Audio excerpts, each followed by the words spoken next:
105,5 FM Pro 1 RRI, Indi Kanal Informasi dan Inspirasi Pendengar. Kita masih di Forata Pagi ini Pro 1 RRI. Indi, kita ke topik wawancara berikutnya. Kita akan update terkait dengan bagaimana perekaman IKTP di Dinas Dukcapil Kabupaten Ende jelang pemilihan umum 2024. Dan kami sudah terhubung bersama dengan narasumber kita, Kepala Dinas Dukcapil Kabupaten Ende, Lambertus Sigasare.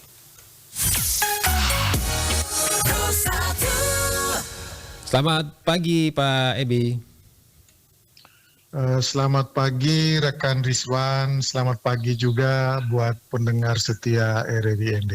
Iya, Pak Ebi, kami mau update terkait dengan perekaman IKTP ini jelang pemilu 2024 yang sudah semakin dekat begitu Pak Ebi. Bagaimana update-nya di Kabupaten Ende Pak Ebi? Baik. Jadi sebelumnya memang DP4 ini atau daftar penduduk potensial pemilih ini sudah dilakukan pemutakhiran data ya, dengan cara pencocokan dan penelitian oleh petugas Pantarli. Ya. Jadi hasilnya itu memang di Kabupaten Ende ini masih terdapat kurang lebih 20.112 penduduk yang belum memiliki EKTP.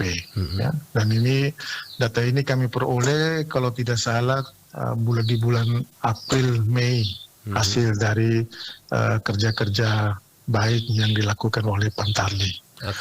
Nah dari data ini Dukcapil terus melakukan pelayanan perekaman IKTP ya. Jadi sampai dengan bulan Desember itu data yang dirilis oleh Direktorat Kependudukan dan Pencatatan Sipil Kementerian Dalam Negeri bahwasanya dari jumlah penduduk 278.817 orang, ini terdapat wajib KTP untuk Kabupaten Ende sebanyak 207.570 ribu. Ya.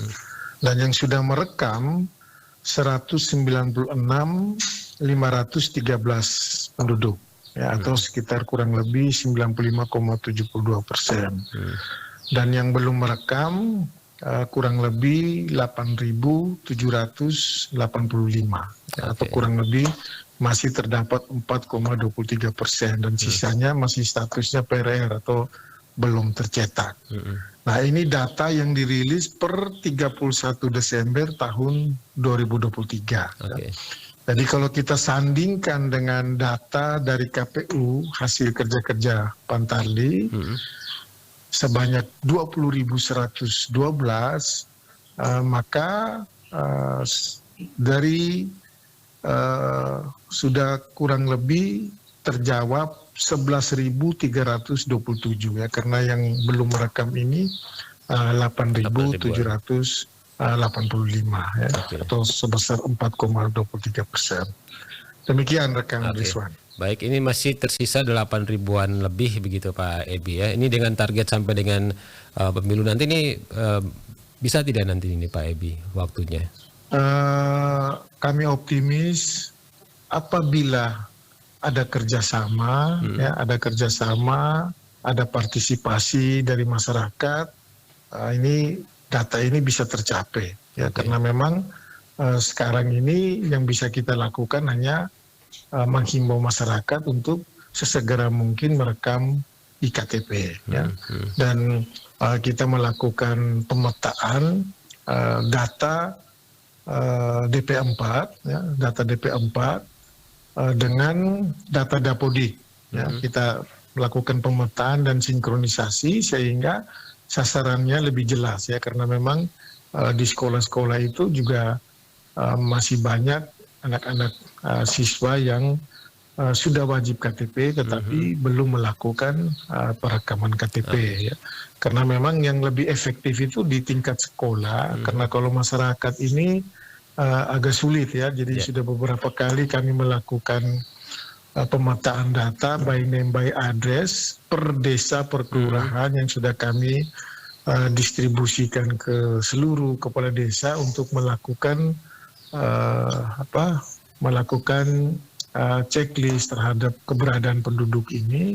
Tapi memang hasilnya kurang begitu optimal ya. Artinya bahwa ketika data wajib KTP di dalam satu kecamatan atau satu desa itu kemudian kita lakukan pelayanan jemput bola, jadi memang terlihat bahwa partisipannya masih kurang sesuai harapan ya, karena ini juga analisa kami apakah penduduk ini masih ada di ND atau memang sudah tidak ada atau sudah meninggal ya, ini yang masih terus kami berupaya sehingga kami memperoleh data yang lebih valid terkait dengan status dari penduduk itu. Ya, ini yang karena memang masyarakat kita ini masih berpegang butuh dulu baru saya datang rekam. Ini yang menjadi kesulitan. Oke, baik.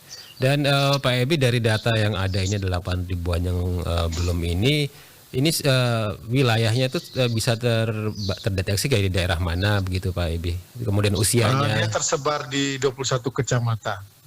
Tersebar di 21 kecamatan. Dan usianya juga beragam gitu ya? Betul, karena memang data penduduk ini dia dinamis ya. Jadi memang data peristiwa ini setiap hari pasti ada perubahan data. Jadi memang hari kemarin mungkin berbeda, mungkin juga hari ini dia akan berbeda karena sudah pasti ada yang meninggal dan juga sudah pasti ada yang bertambah usianya umurnya menjadi 17 ya betul menjadi 17 tahun. Ya, sehingga dia dinamis. Ada juga yang memang sudah berpindah tempat tinggal, tetapi tidak mengurus administrasi kepindahan penduduk. Ini yang paling banyak. Ini yang paling banyak. Jadi dari 8.000 ini diperkirakan mungkin hampir separuhnya itu memang sudah tidak berada di ND lagi. Diperkirakan karena kalau kita filter berdasarkan umur, ini bukan umur usia sekolah, bukan umur usia sekolah, ini umur usia kerja. Ada kemungkinan mereka merantau.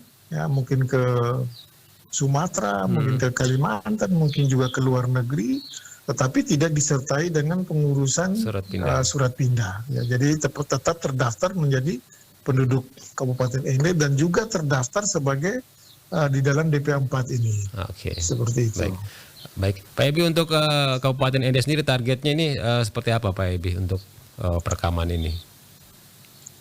Kami targetnya itu agar seluruh masyarakat yang wajib KTP bisa memiliki KTP sehingga dia bisa berpartisipasi di dalam pemilihan legislatif dan pemilihan presiden. Ya. Jadi memang percepatan sudah kita lakukan dan saya himbau kepada seluruh masyarakat Kabupaten ND bahwa khusus untuk perekaman itu unlimited, ya artinya tidak menggunakan nomor antrian. Berapapun yang datang akan kami lakukan perekaman.